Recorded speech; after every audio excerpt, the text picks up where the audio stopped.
아멘. 우리 자리에 앉으시겠습니다. 오늘 주시는 말씀 에스라 5장 1절로부터 10절에 이르는 말씀입니다. 한번 교독하시겠습니다. 선지자들 곧 선지자 학개와 잇도의 손자 스가랴가 이스라엘의 하나님의 이름으로 유다와 예루살렘에 거주하는 유다 사람들에게 예언하더니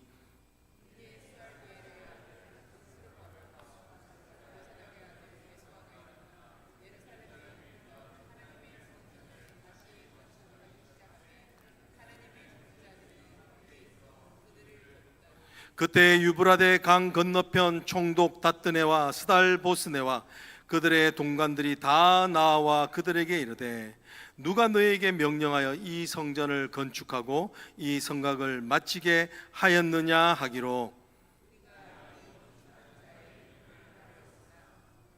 하나님이 유다 장로들을 돌보셨으므로 그들이 능히 공사를 막지 못하고 이 일을 다리오에게 아뢰고 그 답장이 오기를 기다렸더라.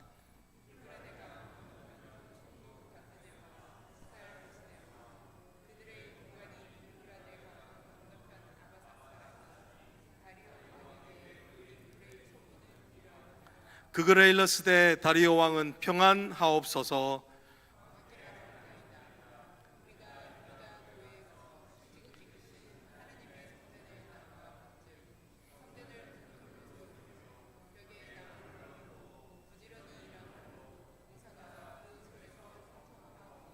우리가 그 장로들에게 물어보기를 누가 너희에게 명령하여 이 성전을 건축하고 이 성곽을 마치라고 하였느냐 하고 우리가 또 그 우두머리들의 이름을 적어 왕에게 아뢰고자 하여 그들의 이름을 물은즉. 아멘.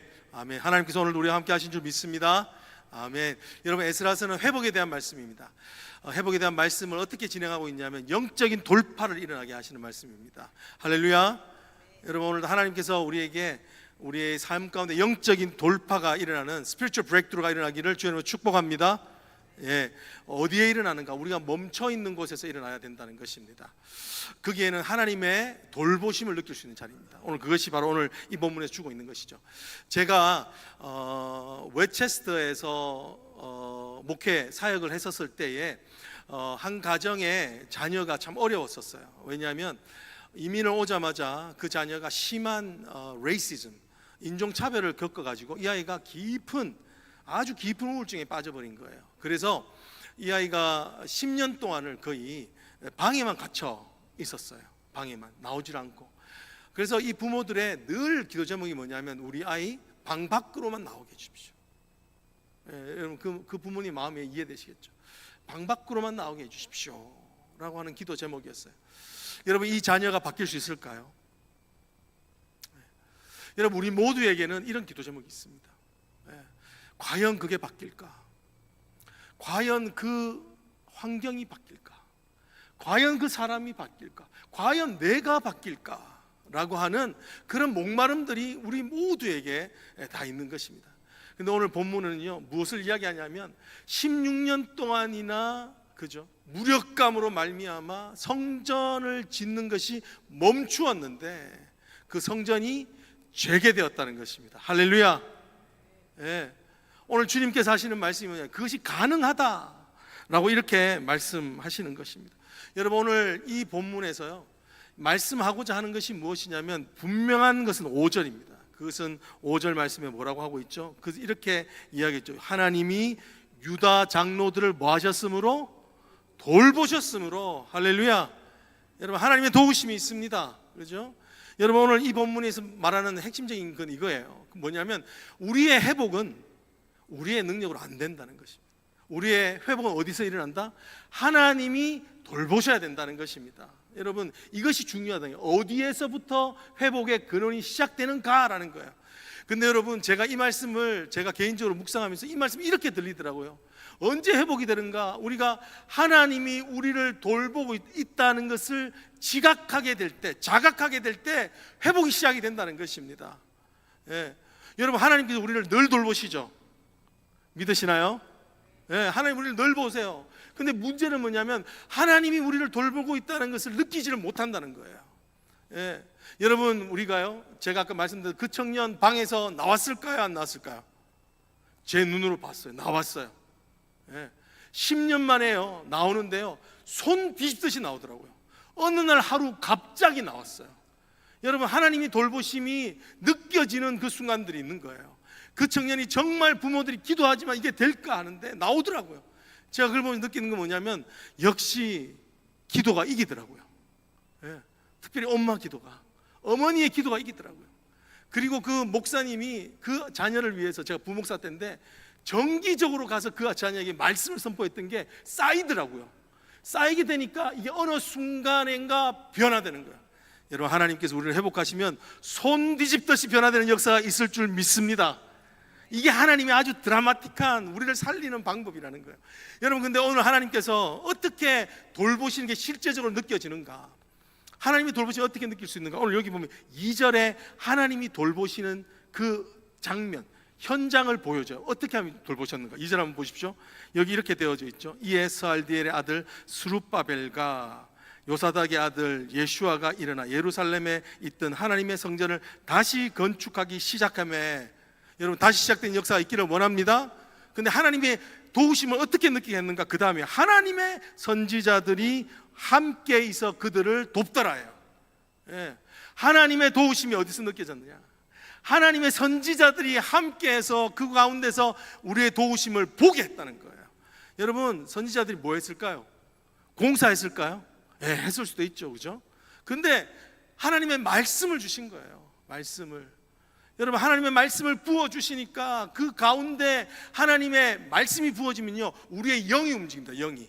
우리의 영이 반드시 움직입니다. 그러면 영이 움직이기 시작하면 우리의 환경도 변화되는 거예요. 그렇게 하나님께서 부어주시는 거예요. 여러분, 오늘 이 선지자라고 하는 이 뜻이 어떤 뜻이 있냐면요, 이런 뜻이에요. 선지자라고 나비라고 하는 뜻이, 원어가 네바라고 하는 뜻이 있는데, 이것은 속에서 부글부글 끓어서 쏟아내놓다, 이런 뜻이 있어요. 예. 뜨거운 물이 막 부글부글 끓으면 이 수증기가 주체가 안 되니까 막 쏟아내놓는 것처럼 이게 네바라는 뜻이에요. 그러니까 하나님께서요, 사람을, 선지자에게 말씀을 주시면요, 그 안에서 부글부글 자신이 감당치 못하는 그게 쏟아지는 거예요. 여러분, 회복은 온도입니다. 회복은 온도라고요. 하나님의 말씀이 얼마나 내 안에 뜨겁게 임하느냐, 여러분, 그러면 반드시 회복됩니다. 저는 그 확신이 있습니다. 여러분들에게요, 말씀이 뜨겁게 임하잖아요. 그럼 여러분의 삶이 반드시 회복됩니다. 자녀들의 삶이 반드시 그 청년이 나오는 것처럼 회복되게 하실 것을 믿습니다. 여러분, 예레미야가 그걸 경험한 거예요. 예레미야 20장 9절에 보면 이렇게 말을 해요. 이 하나님의 말씀을 담으니까 이게 주체가 안 됐던 거예요. 내 마음이 불붙는 것 같아서 골수에 사무치, 뼈에 막 사무쳐지니 견딜 수가 없도다. 여러분, 이런 하나님의 말씀이 임하여지기를 원합니다. 예. 이런 체험을 구하세요, 여러분. 근데 왜 우리가 하나님의 말씀이 우리 가운데 오면 힘이 생기고 막 부글부글 끓게 될까요? 왜냐하면 하나님의 말씀은 무엇을 드러내주냐? 하나님의 본심을 드러내줘요. 하나님의 진짜 마음, 하나님께서 우리를 얼마나 사랑하시는지, 하나님의 마음. 여러분, 이래서 있잖아요. 존 파이프라고 하는 목사님은 성경 묵상의 최종적인 목적은 뭐냐면 이거라는 거예요. 하나님의 마음 알기예요. 한번 따라해서 하겠습니다. 하나님의 마음 알기. 여러분, 그래서 말씀 묵상할 때 딱 이거 생각하세요. 하마알. 뭐 쉽죠? 하마알. 여러분, 그러니까 말씀을 볼 때도요, 이게 생동력이 있으려면 이 말씀을 하시는 하나님의 감정이 어떨까? 이 말씀을 하시는 하나님의 마음이 어떨까? 하나님은 어떻게 울면서 우리에게 이 말씀을 하고 계실까? 여러분, 이것만 생각해도 하나님의 감정에 내가 접속만 돼도요, 이 말씀이 살아서 움직입니다. 나를 지배하고 나를 살려내는 거예요. 여러분, 말씀은요, 하나님의 이 full of emotions, 하나님의 이 감정의 천지예요. 여러분, 우리 예레미야 29장 11절에 있는 하나님은 백성들을 향한 진짜 본심이 무엇인지, 어떤 감정인지를 보여주세요. 한번 우리 같이 한번 힘차게 한번 읽어볼까요? 시작. 여호와의 말씀이니라. 너희를 향한 내 생각을, 내 마음을 내가 아노니. 뭐라고요? 평안이요 재앙이 아니니라. 우리가 고난 가운데 있으면 재앙을 느끼는 것 같아요. 근데 그게 아니라 원래 하나님의 마음은 뭐다? 우리에게 평안을 주려고 하시는 것이다 라고 하는 거예요. 너희에게 뭐와 뭐를 주는 것이니라? 미래와 희망을 주는 것이니라. 여러분, 하나님의 말씀이 아무리 독해도요, 이해가 잘 안 돼도요, 결국은 깨닫게 되는 포인트는 뭐냐면 하나님의 말씀을 들으면 힘이 난다는 거예요. 하나님의 말씀은 능력이 있어서 우리로 어떤 일을 일으키냐, 장래의 소망을 품게 해요. 우리 자녀가 지금은 참 그런 것 같아도 미래의 소망을 품게 하는 역사가 생긴다는 거예요. 내가 지금 아무리 하잘 것 없이 보이는 것 같아도요, 꿈꿀 수 있는 영적인 상상력이 회복된다는 것입니다. 여러분, 영적인 상상력이 회복될지어다. 생각해 보세요. 말씀을 보는데 막 꿈이 꿔져요. 막, 야, 우리 교회가 이렇게 하나님의 영광을 드러내겠지. 내 자녀가 하나님 세상 가운데 정말 멋있는 자로 드러나겠지. 우리의 손자, 손녀, 그 자녀들이 정말 하나님 앞에서 멋진 자로 세워지지. 막 이런 게 꿈꿔진다고 생각해 보세요. 얼마나 좋겠어요. 이런 거예요. 하나님의 마음이 부어질 때 우리의 심령은 살아나는 거예요. 이게 하나님이 돌보신다는 거예요. 어떻게? 여기 보이는 학개와 스가랴를 통해서 하시는 거예요. 스가랴는 환상을 통해서, 젊은 선지자거든요. 그러니까 아직 말빨이 부족한 거예요. 그러니까 환상까지 막 보여주면서 그 환상을 풀어주시고, 학개는 오래된 노련한 선지자이기 때문에 하나님의 말씀을 받아봤던 경험이 있으니까 강하게 말씀으로 선포하는 거예요. 여러분들에게도 환상이 임할지어다. 옆에 분 인사합시다. 환상을 꿈꾸십시오. 네. 제가 보니까요, 제가 10년 단위로 환상 봐요. 저도 좀 1년 단위로 보고 싶지만 제 능력이 미천해서 환상을 못 보는데, 여러분들 꿈꿀 수 있는 능력이 회복되시기를 원합니다.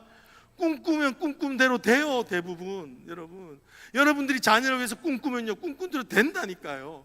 누군가는 꿈꿔야 하잖아요. 누군가는 내 배우자를 위해서 꿈꿔야 되잖아요. 그렇잖아요, 여러분. 그죠? 내가 포기하면 안 되는 거잖아요. 꿈꿀 수 있는 능력을 달라고 기도할 수 있기를 원합니다. 여러분, 여기서 하나님께서 선지자를 통해서 이제 도우시는 거예요. 여호와께 돌보시는, 어떻게 돌보시는가? 말씀을 전해주시는데, 이 말씀은 어떻게 해서 우리를 살려내는가라는 거예요. 그러니까 우리가 멈춰져 있는데 이 멈춰진 것들을 어떻게 다시 회복해서 하게 하시는가? 어떻게 열정을 주시는가? 어떻게 새로운 비전을 주시는가? 이 두 가지, 특별히 오늘은 에스라서 5장을 보면서 1, 2절을 중심으로 그 중에서 학개 선지자가 선포했던 두 가지 말씀의 특징을 가지고 여러분과 함께 나누려고 해요. 첫 번째는 뭐냐면, 우리를 도와주시는 학개 선지자의 말씀의 첫 번째는 뭐냐면, 진짜 문제가 무엇인지 깨닫게 하신다는 거예요. 한번 따라 하시겠습니다. 진짜 문제가 무엇인지 깨닫게 하신다. 네, 진짜 문제가 뭔지. 여러분, 문제를 알면 해결할 수 있어요. 저희 작은 아버지가 대장암으로 돌아가셨는데, 저희 그 작은 아버지가요, 그 병원 가니까 의사가 오진을 해가지고 계속 위장장애 있다고 그래서 계속 소화제만 줬어요. 여러분, 그래서 이 치료할 수 있는 시기를 놓쳐버린 거예요. 이게 얼마나 어처구니 없는 일이에요, 그죠? 여러분, 진짜 문제를 모르면요, 아무리 다른 거 힘을 쓰고 돈을 쓰고 여러분 바쁘게 다녀도요, 회복이 안 되는 거예요. 그것은 그냥 수박 겉핥기 식이에요. 근데 오늘 이 선지자가 하나님의 마음이 뜨거워지니까 살려내는 방법을 알았던 거예요. 그게 뭐냐면 진짜 문제를 말해주는 거예요. 진짜 문제. 오늘 그 진짜 문제가 무엇인지를 한번 오늘 이들의 선포를 통해서 보기를 원하는데, 학개서 1장 5절과 6절을 먼저 한번 보십시다. 학개서 1장 5절과 6절 제가 한번 읽어볼게요. 그러므로 이제 만군의 여호와가 이같이 말하노라. 그들에게 이제 문제의 핵심된 문제를 디스클로즈 하겠다는 거예요. 너희는 너희의 행위를 살필지니라. 너희들의 삶을 돌아봐라. 이게 큐티잖아요. 그럼 사실 말이, 너희가 많이 뿌릴지라도 수확이 적으며, 먹을지라도 배부르지 못하며, 마실지라도 흡족하지 못하며, 입어도 따뜻하지 못하며, 일꾼이 삭슬 받아도 그것을 구멍 뚫어진 전대에 넣음같이 된다더라. 여러분, 오늘 우리가 우리의 삶을 돌아보면요, 정직하게 돌아보면 우리의 진짜 문제를 향하여 외친 하나님의 음성을 들을 수 있다는 거예요. 오늘 여기서 하는 말이 뭔가요? 너희가 먹어도 만족이 없고, 여러분 열심히 일해도 여러분들의 삶이 전혀 쌓이지 않는 그런 삶이에요. 여러분, 영어에서 이 수거가 뭐냐면, 돈이 소비된다, 이거를 burning hole in my pocket, 이런 수거를 쓰거든요. 수거를 쓰는데 이게 여기서 나왔어요. 여기서 전대에 구멍이 뚫어진 전대에 넣은 것 같다 하는 말이 이 말이에요. 여러분, 한국에서 요즘 하는 말들이 있어요. 그게 뭐냐면, 왜 월급은 나의 통장을 스쳐만 가는가, 이거예요. 요즘 젊은이들 하는 말, 왜 이렇게 열심히 일하는데 왜 통장에는 쌓이지 않고 다 스쳐만 가는가, 이거예요. 예. 허무함이 드러나는 거예요. 많이 버는 열심히 일하고 상사한테 그렇게 구박받아가면서 이렇게 일하는데 왜 내 통장에는 쌓이지 않고 이렇게 스쳐만 가는가? 여러분, 우리 삶이 좀 그런 부분이 있지 않습니까? 열심히 일하고 하는데 열매가 없어요. 여러분, 우리 삶에 항상 남아있는 허무함이 있어요. 허무함. 뭔가 열매가 맺어지지 않고, 열매가 맺어질 똥 말똥 하는데도요 안 맺혀져요.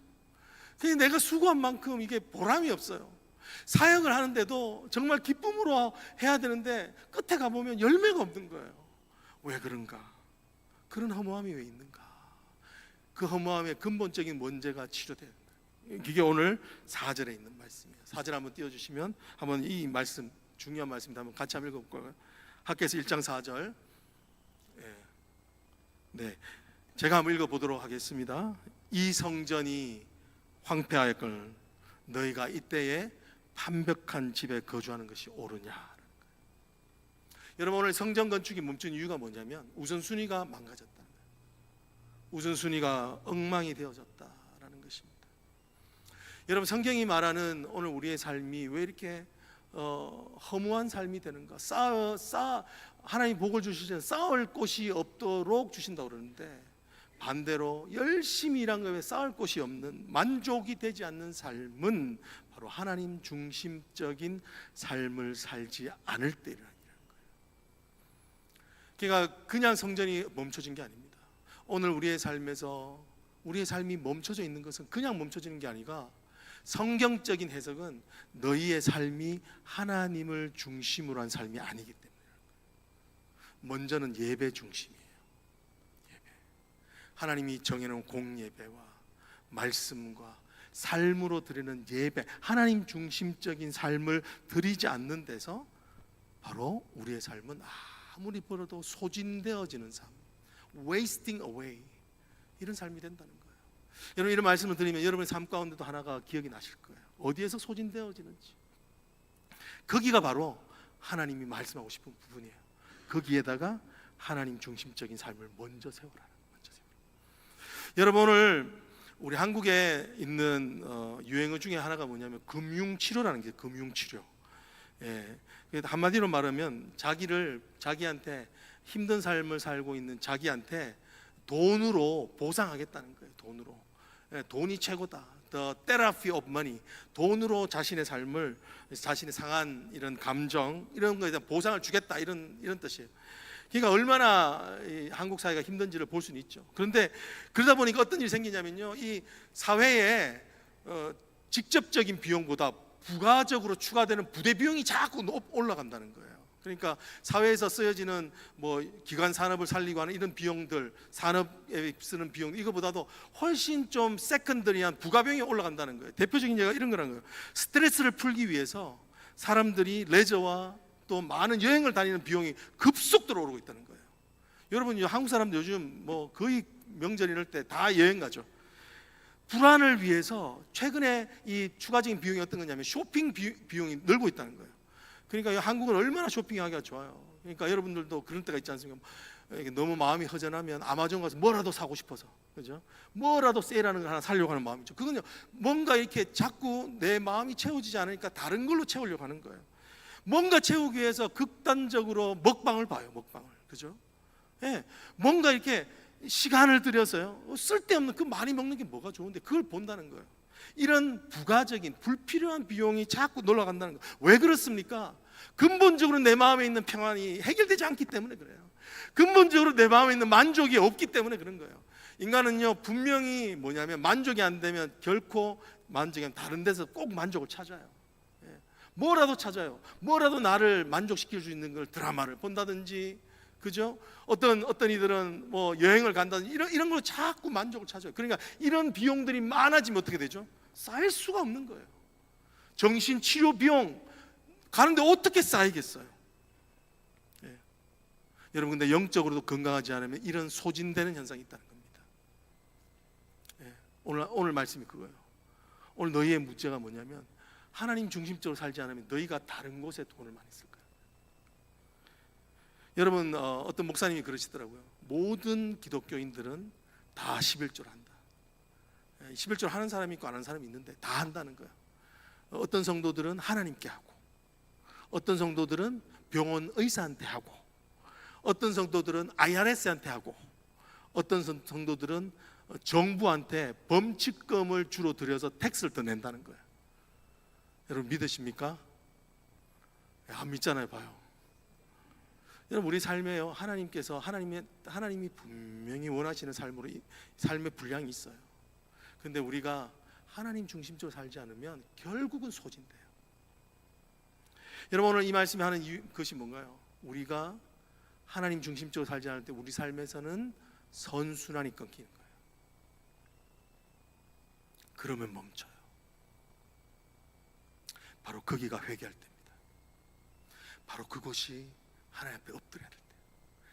여러분 오늘 하나님이 그 경고를 주시면서 하나님의 뜨거운 마음, 그것이 하나님이 중심적인 삶으로 돌아올 때 내가 너에게 축복을 주겠다. 여러분 우리가 하나 좀 적용을 해보기를 원하는 건 기도예요. 기도 뭐냐면 우리가 하나님 중심적으로 기도하는지를 봐야 돼요. 하나님의 원하시는 뜻들이 무엇인지를 구하고 있는지를 봐야 돼요. 그렇지 않고 내가 원하는 것만 알고 있지 않냐는 거예요. 한 번은 외국 목회자들을 한국에 초청해서 이제 한번 목회자 세미나를 했는데, 그 중에 한국의 목회를 배우고 싶어서 오신 우리 많은 외국 목회자분들이 와가지고 질문을 하는데 그런 거예요. 우리가 보기에 정말 한국은 배울 게 많은 것 같습니다. 그들의 열정, 이들의 열정과 헌신의 정도는 참 배울 만한 것이 많은 것 같습니다. 그런데 궁금한 게 하나 있다는 거예요. 한국은 이렇게 기도를 많이 하는데 어떻게 이런 지금의 위기가 왔습니까? 주일학교가 50%가 없는 세상, 청년이 20, 30대가 떠나가는 그런, 이렇게 기도를 많이 하는데 왜 이런 일이 왔습니까? 라고 말하니까 한 목사님이 그러시더라고요. 뭐냐면 우리의 기도가 욕심으로 가득 차 있기 때문에 그렇습니다. 여러분 우리의 기도가 어떤가요? 하나님께 하나님 뜻을 구합니까? 그렇지 않으면 하나님 이거 주세요, 저거 주세요. 하나님을 그저 쥐니처럼 내 문제를 해결하는 종으로 삼고 있습니까? 기도를 통하여서 내가 한번 나의 의지를 하나님 앞에 꺾어봤습니까? 기도를 통하여서 내가 하려고 했던 일을 내려놓아 본 적이 있냐는 거예요. 그렇지 않으면 어떻게 되죠? 계속 주옵소서 주옵소서 주옵소서 하다가 되냐면 결국은 나를 욕심으로 가득 찬 기도로 끝나는 거예요. 여러분 오늘 다시 한번 여러분의 기도를 한번 볼 수 있기를 원합니다. 하나님이 원하시는 것이 무엇입니까? 이걸 꼭 넣으실 수 있기를 원해요. 여러분 근데 오늘 여기에 하나님께서 문제를 들추어 내시면서 반대적으로 하나님께서 주시는 또 다른 변화를 보여주고 계시는 것입니다. 이게 이제 우리가 읽지 않았던 5장 17절에 있는 말씀인데요. 지금 이들 상황이 어떠냐면 종전까지는 이 아닥사스다 왕을 통해서 성전 재건을 하지 마라, 너희들 안 하면 너희를 반역으로 생각해서 너희들을 다시 망하게 하겠다, 이래서 겁이 나서 못했거든요. 그런데 오늘 이 5장 10절을 지나서 이 선지자들을 통하여서 마음에 격려를 받은 자들이, 하나님의 도우심을 경험한 자들이 이제 그와 상관없이 열심히 하는 거예요. 왕이 뭐라고 하든, 그죠? 이 뭐 재료가 부족하든 하나님의 성전 건축을 무조건 제우선으로 하는 거예요.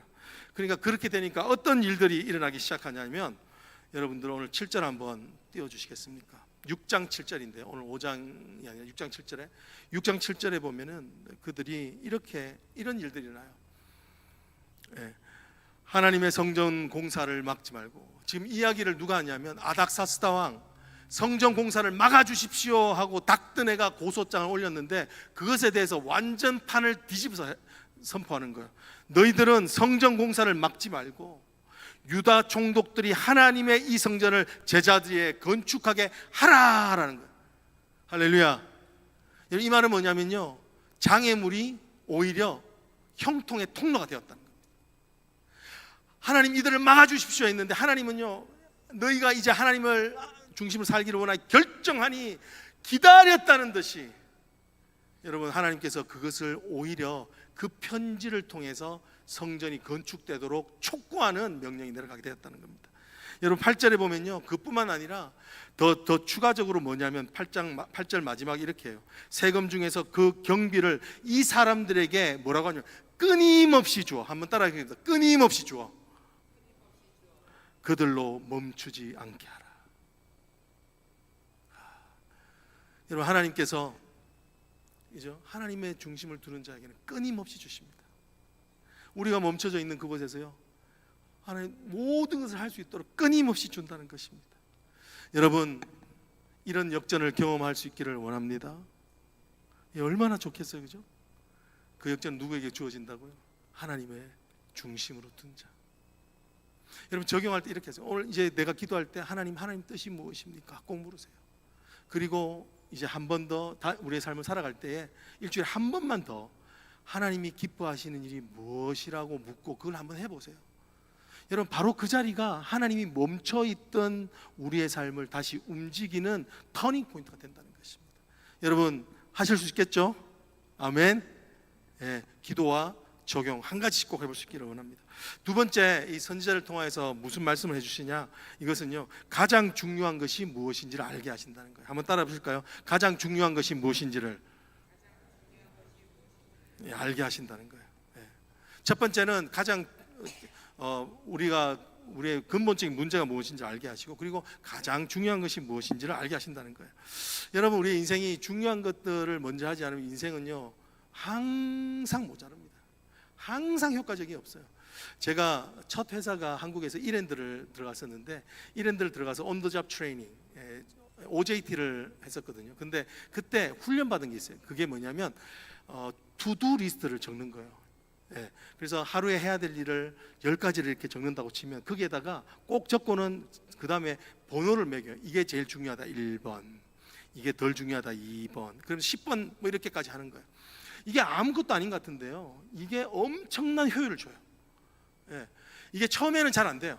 처음에는 이게 신입사원이니까 뭐가 중요한지 잘 모르거든요. 근데 이것을 내 삶에서 뭐가 중요할까, 이걸 계속 쓰다 보면 이제 보여요. 어느 순간. 여러분, 중요한 게 보이면요, 중요한 것을 잡습니다. 중요한 건 왜 우리가 중요한 걸 못 잡냐면 중요한 게 뭔지 몰라서 그런 거예요. 여러분들에게 제일 중요한 게 뭡니까? 뭔가요? 예배입니다. 여러분이 예배가 정말 중요하다고 믿으시나요? 네. 예배는요, 예배에 올 때 우리 우선순위가 다시 재정렬돼요. 예배 올 때, 그렇지, 나는 하나님을 예배하는 자이지, 하나님 중심적으로 살아갈 수 있는 우리 우선순위가 재정렬되기 때문에 그런 것입니다. 여러분, 오늘 이 에스라서를 통해서 삶의 우선순위를 바뀌게 했던 더 근본적인 원인, 그러니까 삶의 우선순위가 망가지게 하는 더 근본적인 원인을 들춰내요. 거기에는 그들이 중요한 것을 놓치고 있었던 것을 가르쳐주고 있습니다. 여러분, 스가랴서 3장 12절과 13절인데요 한번 제가 읽어보겠습니다. 스가랴가 지금 이렇게 선포해 주는 거예요. 에스라입니다. 제사장들과 레위 사람들과 나이 많은 족장들은 첫 성전을 보았으므로 이제 이 성전의 기초가 놓임을 보고 대성통곡하였으나 여러 사람들은 기쁨으로 크게 함성을 지르니 백성이 크게 외치는 소리가 멀리 들리므로 즐거이 부르는 소리와 통곡하는 소리를 백성들이 분간하지 못하였습니다. 지금 이 장면은요, 성전을 짓기 위해서 16년 전에 기초를 쌓은 거예요. 기초를 쌓고는 너무너무 감사해서 백성들이 모여서 축제를 하려고 모였는데 이상한 현상이 일어났다는 겁니다. 어떤 현상이 일어났냐면, 어떤 사람들은 성전의 기초를 쌓았다고 너무 좋아하는데, 여러분, 이것 때문에 돌아왔잖아요. 그래서 성전의 기초를 놓았다는 게 얼마나 기쁜 일이겠어요. 그런데 이상한 게 뭐냐면, 거기에는 여기 보면 기초가 놓임을 보고 대성통곡하는 사람들이 있었다라는 겁니다. 이 소리가 얼마나 컸는지, 이 기뻐하는 소리와 슬퍼하는 소리가요, 이게 분간이 안 될 만큼 그랬다는 것이죠. 지금 여기 보면 이 양가 감정의 극단적 양가 감정이 함께하고 있는 것을 보게 되죠. 여러분, 여기서 대성통곡한다는 뜻은요, 단순히 옛날에 어떤 노스탈직한 메모리를 생각하면서 아유 그땐 좋았는데 하면서 슬퍼하는 이런 회한이 아니에요. 이 원어적으로 뭐냐면, 이 대성통곡한다, 꺼이꺼이 울면서 이제 우리는 망했다, 이제 우리는 너무너무 비참하다, 이제 우리는 이제 소망이 없다라고 하면서 이 너무 크게 낙심하는 슬픔이라는 거예요. 여러분, 신기하지 않습니까? 하나님의 기초가 놓였는데 왜 이들은 이렇게 낙심할까요? 여러분, 오늘 이 사람들이 왜 성전 건축이 딜레이 됐냐면요, 이유가 분명히 있다고 말씀하신 성경은. 여러분의 삶이 왜 멈춰 있느냐? 왜 전진하지 못하느냐? 왜 그러느냐? 왜냐하면 마음에 낙심이 되었기 때문에 그런 거예요. 여러분 마음에 낙심이 되니까 어떠죠? 어려움이 오면요, 그 어려움을 못 이겨요. 지난 주일날 우리가 예배가 DNA 된다고 말씀드렸죠. 왜 그렇게 돼야 되는가? 우리가요, 우리 안에 낙심이 해결되어지는 것이 예배이기 때문에 그래요. 근데 낙심이 미리 되어져 있기 때문에 어려움이 오면은 지는 거예요. 여러분 절대로 우리 인생은 어렵기 때문에 지지 않습니다. 마음이 무너져야 집니다. 마음, 낙심, 마음이 무너졌다는 뜻이에요. 마음이 무너지면 지는 거예요. 여러분 이들 왜 낙심하게 되었을까? 여러분 이 예루살렘 성전, 솔로몬의 성전이 정말 화려했던 것 같아요. 예. 외형적 크기는 그렇게 크진 않았어요, 사실은. 네, 우리 교회 정도예요, 사실은 솔로몬의 성전. 그런데 중요한 거는 이 백향목과 돌로 지었는데 이 내부, 성전의 내부는 다 금으로 입혔대요. 다 금. 여러분 그런데 가보셨어요? 예. 저는 사우나에 금방이라고 한번 가봤는데 그 조그마한 방도 좋더라고요. 그 생각해보세요. 이 성전이 전체가 금으로 돼. 근데 심지어는 이 바닥도 금이래요. 바닥도 금. 그래서 뭐라고 그러냐면 주석가들은 이 성전을 지은 원재료, 목재와 돌은 하나도 안 보였다는 거예요. 그만큼 이 성전이 화려하게 번쩍번쩍 빛나게 지어진 거예요, 이 촛불 속에서도. 그런데 이 바깥 외관은 어떠냐면은 온갖 가지의 음향으로, 음각을 해서 부조를 집어넣어 가지고 아름다운 형형색색의 이쁜 디자인들이 있는 거예요. 근데 이 특별히 성경에 두 기둥이 있던 악인과 보아스 기둥이, 이거는 구리로 만들어진 거예요. 여러분 구리에다가요 이 음각을 해가지고 멋지게 하고 거기다 금을 덮어놓은 거예요. 그러니까 어떻게 되냐면 이 예루살렘 성전이 해가 뜰 때는 번쩍번쩍 빛났다고 그렇게 이야기를 해요. 저도 보지는 못했지만 그랬던 것 같아요. 그런데 지금 자기들이 성전을 건축하려면 재료들을 보니까 나무밖에 없어요. 금이 있는데 금칠을 할 수가 없는 거예요. 그러니까 자신들의 마음에 옛날의 성전을 비교하면서 마음이 낙심한 거예요. 여러분 우리는 여기서 중요한 레슨을 봐요. 여러분의 낙심이 어디서 오는지 아십니까? 성경적으로는 비교할 때 와요. 오늘 이 말씀의 포인트를 어떻게 하냐면, 내가 왜 낙심되지? 잘 모를 수 있거든요. 내가 어디에서 비교하고 있는가? 내 남편을 누구하고 비교하고 있는가? 내 아내를 누구하고 비교하고 있는가? 내 자식을 볼 때 항상 그 기준을 두고 보는 그 비교. 이 비교가 우리 삶에는 실제적으로 우리의 삶을 파고드는 낙심이 되어서 언젠가는 그 낙심이 있으면 멈추게 한다는 거예요. 여러분 오늘 우리가 죄로 인해서 깨어진 세상을 살아가고 있다는 가장 큰 증거 중에 하나는, 첫 번째 두려움이고요, 두 번째는 비교입니다. 비교. 이 비교가 얼마나 우리 삶을 낙심으로 이끄는지를 보여줘요. 여러분 우리의 삶이 비교가 있을 때 우리의 삶은요 전쟁터가 됩니다. 그죠? 치열한 싸움의 전쟁터가 됩니다. 우리 자녀를 또 누구와 비교하고 경쟁시키고, 우리 교회를 다른 교회하고 비교하고, 이런 일이 있을 때 우리의 삶은요 전쟁하는 것과 똑같은 거예요. 근데 거기서 한 번이라도 지잖아요. 그러면 이 싸움, 외부의 싸움이 내 내면의 싸움으로 오게 됩니다. 그러면서 내가 나의 무가치함과 싸우게 되는 거예요. 나는 이것밖에 안 돼. 나는 이렇게 못났지. I'm not a good father. I'm not a good mother. I'm not a good pastor. 이걸로 계속 우리의 삶이 소진되어지는 거예요. 오늘 지금 이들에게 하나님께서 하시는 말씀이 뭔가요? 이들이 낙심하였던 것은 제일 중요한 것을 붙들지 못했기 때문이라는 거예요. 그러니까 어떻게 되죠? 이 누룩이 우리 마음을 파고들어서 계속 비교하는, 얼마나 많이 비교하면서 하나 살 때도 다 비교하잖아요. 이게 우리 생존 전략. 여러분 우리가 이렇게 왜 힘들어하면서도 비교할까요? 왜냐하면 하나님을 떠난 인생은요 유일하게 자신을 증명할 수 있는 길이 비교밖에 없기 때문에 그래요. 하나님을 떠난 인생은요 자신의 존재의 이유를 설명할 때 유일하게 할 수 있는 방법이 비교이기 때문에 그래요. 여러분 그래서 재밌는 얘기가 있지 않습니까? 어떤 두 청년이 산으로 갔다가 하이킹을 했는데 곰이 쫓아대요.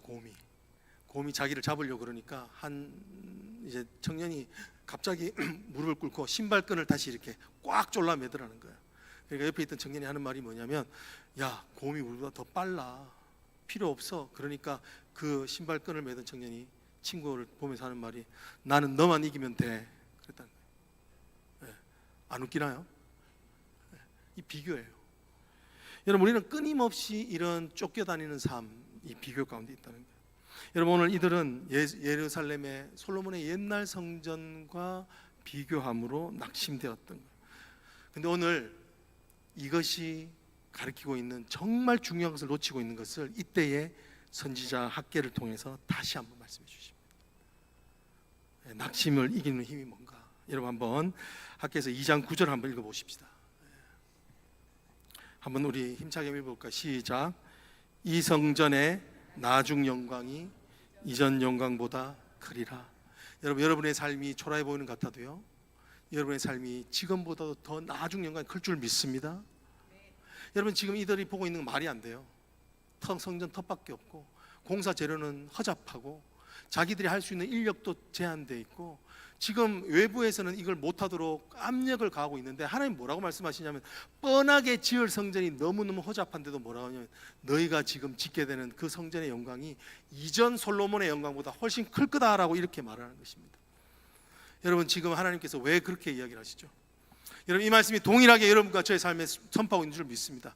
오늘 너희가 보는 너희 삶의 영광이 아무리 작아 보여도 하찮아 보이고 보잘것없어 보여도 제일 중요한 것을 붙들면 너희의 지금 삶은 갈수록 풍성해지는 시절을 쫓아서 열매 맺는 삶이 되게 할 것이다 할지어다, 이 말씀을 하고 있는 거예요.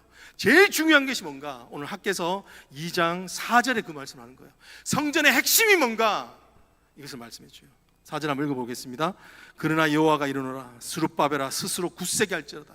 여러분, 굳세게 일어나기를 원합니다. 여호사닥의 아들 대사장의 여호수아야 스스로 굳세게 할지어다. 일어나라, 이 말이에요.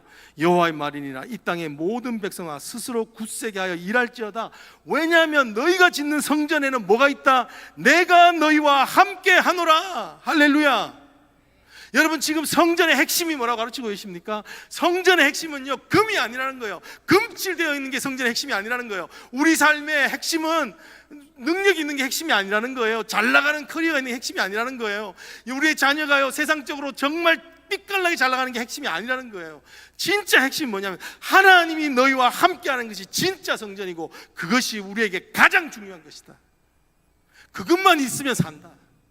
너희가 아무리 어려운 상황 가운데 있다 할지라도 너희 스스로 평가하기에도 너무 하찮아도 이 하나님과 함께함, 하나님의 임재가 너희 가운데 있으면 너희는 하나님의 성전으로 굳세고 아름답게 지어질 것이다. 아멘. 여러분, 제가 영주 끊임없이 10년을 지냈잖아요. 그때 들려지는 모든 소리는요, 나의 마음을 낙심하게 하는 것들이었어요. 근데 그때마다 살아나게 하는 줄 모르세요? 너는 하나님의 사람이야. 너는 하나님의 선택받은 하나님의 일꾼이야. 너는 하나님의 목회자야. 이런 얘기를 들을 때마다요, 다시 내 안에 꿈틀거리는 게 있어요. 그건 뭐냐면 내가 하나님을 사랑한다는 거예요. 내가 하나님과 같이 있다는 거예요. 여러분, 그게 우리를 살게 하는 거예요. 절대로 환경이 우리를 판단하지 못합니다. 여러분, Let the circumstance define who you are. 여러분의 환경이 여러분을 판단하지 말게 하십시오. 여러분의 자녀가 소수민족이라고 환경이 판단하지 못하게 하십시오. 여러분의 자녀는 하나님의 자녀입니다. 하나님의 능력이 거하는 자녀라는 거예요. 여러분의 삶은 하나님과 동행하면 하나님의 능력이 우리 가운데 역사되는 것이라는 거예요. 여러분, 오늘 이 말씀은 초라하지만 이 성전에서 하나님의 임재가 있을 것이다. 그렇기 때문에 이 전 영광이 더 보잘것없게 될 거야. 너희가 지금 초라한 삶을 살고 있지만 너희 삶이 하나님과 동행하는 하나님의 임재의 삶이 바로 너희를 살려낼 것이다 라고 그렇게 말씀하신다는 것입니다. 여러분, 가장 중요한 게 뭐라고요? 하나님과 함께하는 거예요. 여러분, 이거 있으면 돼요.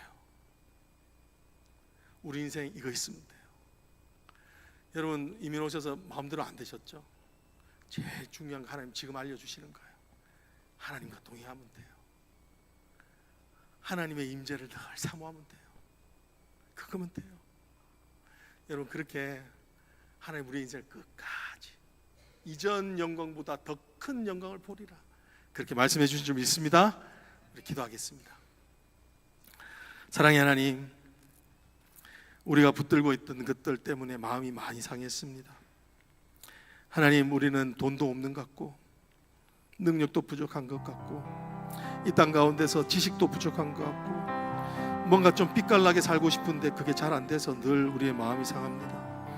하나님, 그렇게 주눅들게 살다 보니까 우리 삶에서 정말 전진하고 싶은데 정말 이 관계를 어떻게든 좀 회복하고 싶고 또 안 해보던 일들을 또 선교도 가고 싶고 한데 늘 쳇바퀴 도는 인생으로 그게 멈춰져 있는 모습들을 보게 됩니다. 주님 오늘 우리에게 말씀하십니다. 너의 우선순위를 내게 다오. 내가 다 알아서 해줄게. 너희는 먼저 그의 나라라 그의 의를 구해라. 그럼 이 모든 것을 대해줄게. 제일 중요한 것은 나와 동행하는 거다. 이거는 시절이 바뀌어도 시간과 공간을 초월해서 이것은 불변의 진리이다. 내가 너와 함께함이라. 너의 영광이 이전 영광보다 더 큰 영광이 드러나리라. 하나님, 이 꿈을 꾸는 자들 되게 하여 주시옵소서.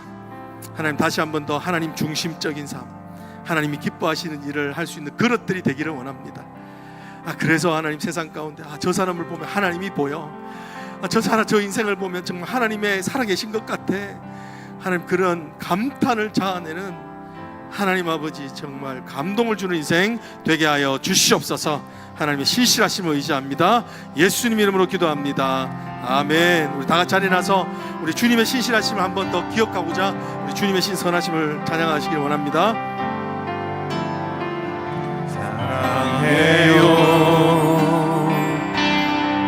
사랑해요 신실하신 나의 주님,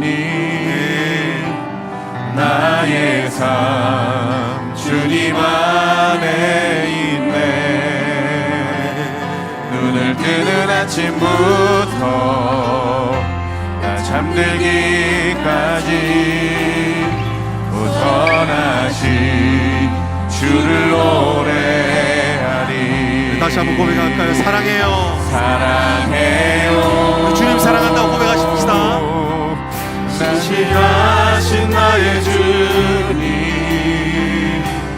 나의 삶 주님 안에 있네. 눈을 뜨는 아침부터 나 잠들기까지 우선하신 주를 노래. 바로 신실하신 나의 주님, 신실하신 나의 주님, 나의 삶을 인도하십니다. 나의 삶을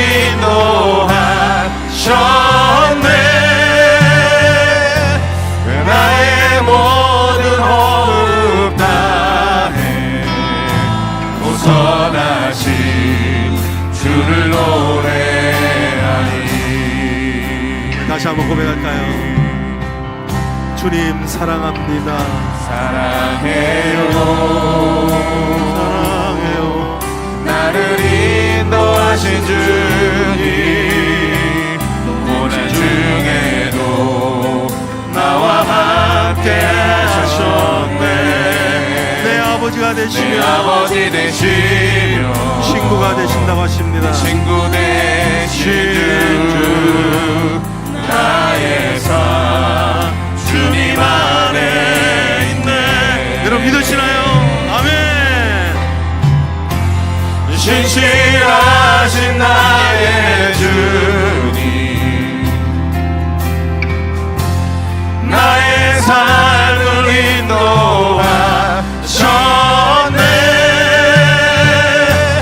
나의 모든 호흡 다해 우선하신 주를 노래하리. 신실하신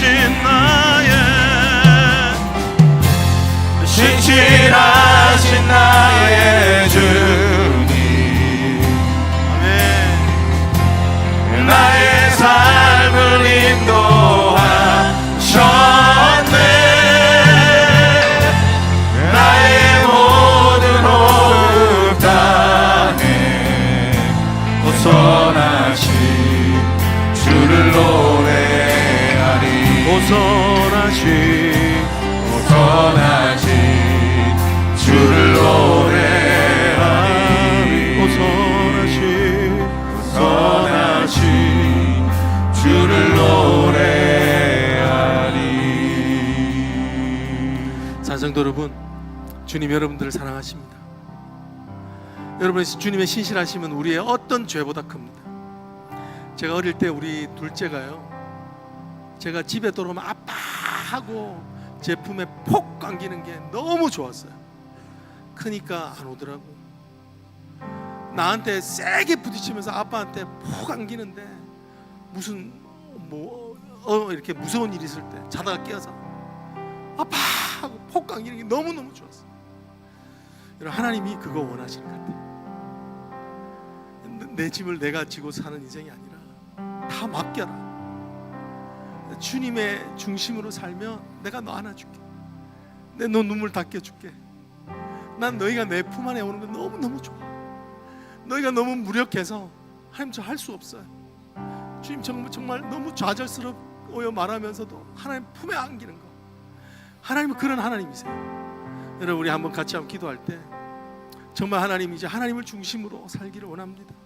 하나님 함께 먼저 기도하고, 많은 스케줄이 있지만 먼저 예배 드리고, 정말 무슨 일을 하기 전에 하나님께 먼저 묻고, 하나님 이거 기뻐하시나요? 여러분, 하나님이 그거 얼마나 기뻐하시겠어요, 그죠? 여러분, 그런 삶이 되시기를 원합니다. 우리 주여 외치시고 한번 그런 삶이 되도록 하나님 중심 삶 우리 한번 기도하십시다. 주여, 주여. 하나님 내 품에 안으신 하나님, 하나님의 우리의 심령 가운데 안으신 하나님이여, 아버지 하나님, 우리의 달려듦을 기뻐하시고 하나님 앞에 아뢰어 아버지 너의 모든 영들을 여호와께 맡기라. 그리하면 뭐가 돌보시리라. 너의 마음에 상심하는 것이 있느냐, 나에게 구하라. 그리하면 내가 네가 응답하겠다. 나는 너를 너의 하나님이라. 나는 너를 지으신 천지의 창조주라. 하나님 오늘 말씀하십니다.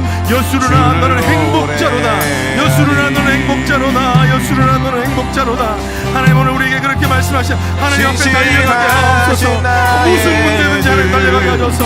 하나님 오늘 우리의 멈춰져 있는, 하나님 방에만 갇혀져 있는 문제들을 끄집어내는 역사를 따로 하나님 인도하여 주시옵소서.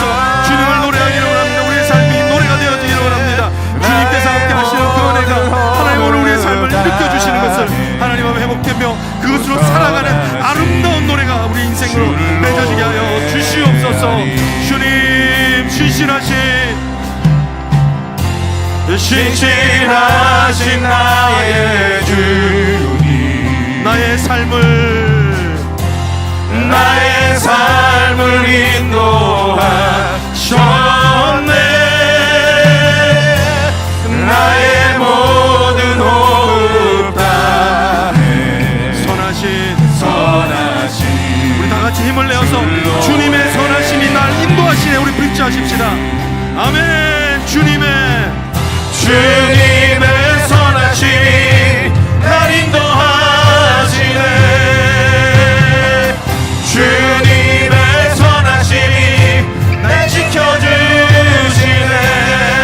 주께 엎드려 나의 모든 삶 주님께 드리네. 주님의 선하심이 날 인도하시네. 주님의 선하심이 날 인도하시네. 아멘. 주님의 선하심이 날 지켜주시네. 주께 엎드려 나의 모든 삶 주님께 드리네. 주님의 선하심이 날 인도하시네. 신실하신 나의 주님, 나의 삶을 인도하셨네. 나의 모든 호흡 다해 선하신 주를 노래하리. 여수르나 너는 행복자로다. 너희 하나님을 앙망하는 너희 올레이션스의 백성아, 너는 행복자로다. 너희의 막혀있는 스룹바벨을 막고 있는 큰 산아, 너는 무엇이냐. 평지가 될지어다. 하나님의 임재하시며 오늘 우리의 삶에 브레이크스루를 일어나게 하사 아버지 하나님, 오늘 우리의 삶을 맡고 있는 악한 것들이 떠나가는 역사가 있을지어다. 낙담케 하는 낙심의 영들은 부서질지어다. 우리로 하여금 낭망하고 날마다 주저앉게 하고, 아버지 하나님, 우리로 하여금 정말 하나님이여 과부같이 과행으로 끊임없이 살아가게 하는 그 악한 모든 것들, 하나님의 임재를 떠나가게 하는 모든 것들 떠나고 떠나갈지어다. 하나님 선하심이 오늘 우리를 지켜주실 것을 선포합니다. 하나님, 오늘 하나님의 그 선하심을 따라갈 수 있는 눈, 하나님의 뜻을 구하는 삶, 하나님의 중심적인 삶, 하나님을 사랑하여서 그 아비의 품을 파고드는 자, 하나님 winning child of God, 하나님의 품 안에 있는 것을 세상의 어떤 것보다도 사랑하는 자, 아버지 하나님, 그 가운데 평안을 누리며 하나님이 주시는 회복과 역전을 경험하기를 원하는 자들에게 하나님께서 이 삶을 허락하실 줄로 믿습니다.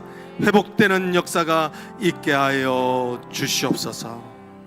지금은 우리 주 예수 그리스도의 은혜와 성부 하나님의 크신 사랑과 성령의 말할 수 없는 교통하심과 역사하심이 오늘 어려움이 있지만 문제보다 크신 하나님의 품을 파고들며 하나님 중심으로 살기를 결단하는 우리 모든 사랑하는 성도들 머리 위에 이제부터 영원토록 함께 계실지어다.